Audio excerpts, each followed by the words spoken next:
Hi, stunning fans. Welcome to our channel. Today, I'd like to share with you an aha moment. I have this big wisteria bush in my backyard that has these straggler branches that grow out of it, and I thought, oh my goodness, I could use these to make a vined wreath because they're very pliable. So I pulled them off, I pulled all the leaves off, and then I put them in the sink and I soaked them for 30 minutes in some hot water. I just let them soak there so that they would get nice and soft and pliable.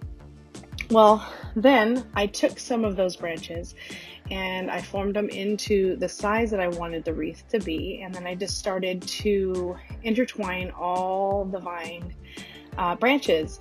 They were so soft because I had just pulled them off and then I had soaked them that they just really easily just intertwined, so I didn't have to use any wire or anything like that to make the wreath. And the more and more I started twining, the rounder it became on its own. The whole wreath took me maybe about 30 minutes to make.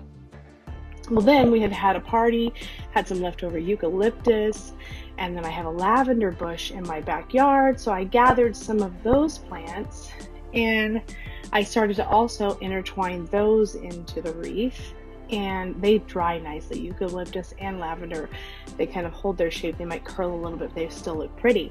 So I used those to finish off the wreath and to have an all natural greenery wreath for the fall and Christmas time, and just to put on my wall. I love it. So if you like what you see, we'd appreciate it if you'd like and subscribe to our channel, and we thank you for joining us today to see how we made a vine wreath out of wisteria.